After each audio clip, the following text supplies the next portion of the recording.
Hello everybody, I'm Tommy the Keyblade Master and welcome to my channel. In this review I'm going to be doing Kingdom Hearts 358 over 2 days, or at least the version that we find in the HD 1.5 remix. Now I have done the other two games in that collection. I have high marks to give for Kingdom Hearts Final Mix. The HD ground up rebuild that Square Enix did with that game is just fantastic. They also managed to get rid of a lot of my complaints from the original game.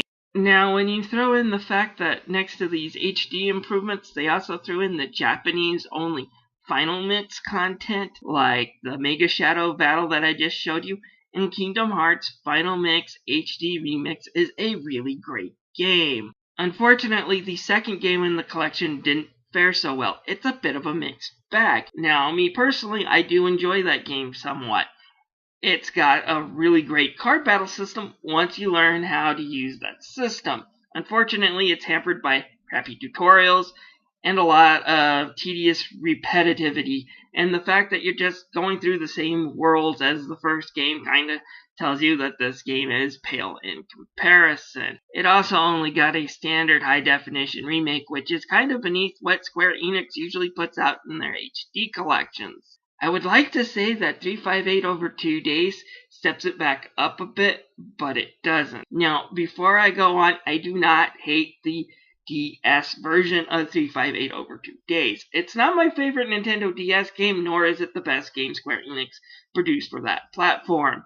That reward goes to The World Ends With You, which is a fantastic game. It's available on the DS, which is the version I prefer to play, but the mobile version is also pretty fun. Anyways, back to 358 over 2 days.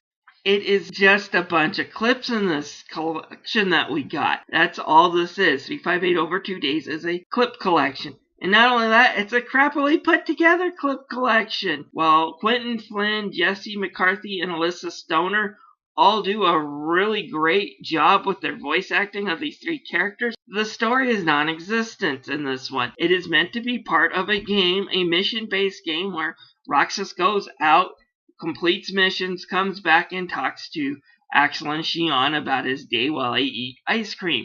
Without those missions, all you get is a bunch of scenes with ice cream. Anyways, if you don't know what the overall story is, and I do warn people who are planning on getting both collections now, not to play 358 over 2 days until you experience Kingdom Hearts 2. While the timeline it technically goes after Chain of Memories, it wasn't released until after Kingdom Hearts 2. And there are a lot of mysteries in Kingdom Hearts 2 that the story builds up for you to find out about that are kind of spoiled in 358 over 2 days. For example, why is Roxas, who is just this ordinary kid in Twilight Town, why is all this weird stuff happening to him? Well, you find out everything about that. Then, what happened to Riku? That is also spoiled. Not to mention the organization always hides their faces with hoods in Kingdom Hearts 2 until they are finally revealed, usually before you fight them, but not always. Here, you see right at the beginning what their faces look like, so that mystery is gone. So don't watch this until after you finish Kingdom Hearts 2 if you want to enjoy the whole series. Anyways, the story of 358 over 2 days follows the nobody Roxas. So what is a nobody? Well, it's touched on a little bit in the Final Mix version if you beat the secret boss. It's also touched up a little bit on Chain of Memories. But again, this is one of those reasons why I say wait until you play Kingdom Hearts 2 before you go back to play 358 over 2 days or even watch the cutscenes, because there are things that you're kind of expected to know from Kingdom Hearts 2 and vice versa. But anyways, a nobody is basically Heartless fodder. They are the leftover of what happens to a person after a Heartless attacks them. Basically, they're usually just phantoms that have no mind of their own. However, if that person was strong enough to wield magic, their nobodies usually come back looking like their old self, with a few changes in them to show that they're no longer their human selves. For these nobodies, though, they contain no emotions because they have no hearts. Only memories of what it was like to be human give them any type of emotional reaction at all. However, for the 13th member, Roxas, his story is a bit different. He has no memory of his past life, who he was when he was human, only vague dreams help him understand anything. However, he quickly meets a new member, the 14th member, Shion, who also wields the same weapon, the Keyblade, and they become friends, along with Axel, a rather dubious member of the organization, but somehow he and Roxas click. The three kind of form a friendship that meet after their missions to discuss their day. However, when Shion starts to learn more about who she really is and why she wields a Keyblade, she quickly finds out the greatest threat to her two friends might be her existence, and let's just say stuff really hits the fan. Yes, folks, this is what's called in the anime business as filler. It's all it is. There is nothing really relevant to the main story. Although with Kingdom Hearts you have to be a little bit careful. It depends on what they're going to do with the Shion character. And although the Shion character is well written, I suppose it came off better in the DS game, and you do feel sorry for her and how she ends up. Anyone who watches anime knows what's going to happen to the filler character at the end of the arc. They're either A, going to get on the bus, or B, more than likely get hit by the bus. Booty! Yeah, Shion's kind of under the bus type situation. While Shion's story is a sad one, and because of some good music and some decent writing, it does make you feel for her. That said, getting to those moments at the end is such a chore because you have to slog through filler that's not well constructed. It's meant to have a game in between, and the game doesn't show any of these game missions at all. It doesn't fill you in very well what's really happening. Why is Roxas talking about love and asking Axel these embarrassing questions? Well, because he kind of encountered a situation between Belle and Beast in which one of the other organization members decides to meddle in with it. So he's talking to Axel about it. That's all glossed over, and it just makes it a confusing mess. And the game is set up to be a theater mode for an actual game. It gives you that impression that's what the theater mode was originally going to be, a part of a bigger game. Just because these are set up like video game cutscenes and not a movie. For example, this is one of the final scenes with one of the big bosses towards the end. I'm going to, of course, cut the audio like I have been doing with all these scenes, and I'm also going to add an effects mask to cover the face to avoid spoilers, but you'll get my point when you see the scene unfold. Ooh, wow, they're powering up!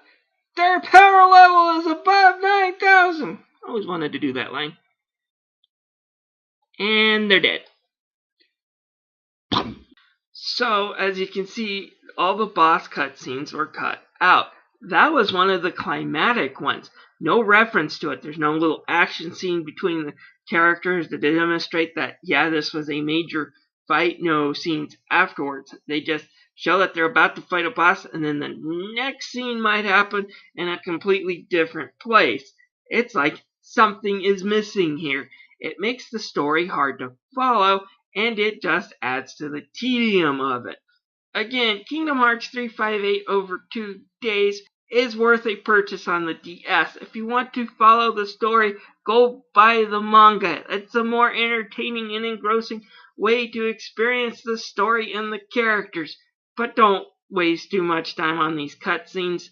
There are trophies to watch. If you watch all the cutscenes and read all the journal entries that come with them, you can get a gold trophy in about 4 hours of doing nothing. Just simply click play and then go watch King Kong or something. Come back and, gold trophy. The only good thing I can say about this clip collection is that it does contain the journal entries that were just hard to get on the DS version. They just unlock after you're done watching everything. But I can't really recommend, really spending too much time on this. It's really 3 hours wasted on what's probably going to be filler. Who knows? Shion might come back and play an important part in Kingdom Hearts 3, but I doubt it. If she's back, she's going to be just a side character. I give Kingdom Hearts 358 over 2 days that's 3.5 hours of my life I will never get back out of 5. It's just a terrible clip collection. I know I'm sounding like a broken record on that part, but it is boring. I kind of feel envious about what Sora's doing during the storyline, which he's in a Rip Van Winkle type coma, because that's what this game will do to you, or at least this clip collection. Now, the DS game gets an average rating for me. It's not a great RPG, but it's not a terrible RPG. And if you're a fan of the series, I do recommend checking out the DS version. But please just skip this one. It's crap. Roxas, you were never supposed to exist, but you deserved better than this as well. As far as my thoughts on this collection goes, Kingdom Hearts Final Mix is definitely worth the purchasing price. It is a great game. It got a great HD remake. It has a lot of the Japanese exclusive Final Mix content. When I first bought it, I spent over 70 hours just playing Kingdom Hearts Final Mix, trying to find all the little goodies and unlock a whole lot of the trophies they put in. It is a blast to play, and getting that secret ending at the end of Proud Mode or clearing 100% normal mode is definitely worth the time and effort. I had a good time with it. RE Chain of Memories is a slight and odd step down, but if you can get into the card battle system, it is still a fun game, just nowhere as good as the original one, and again, getting into that card battle system is a major if. And then you finally get 358 over 2 days, which is just a complete waste.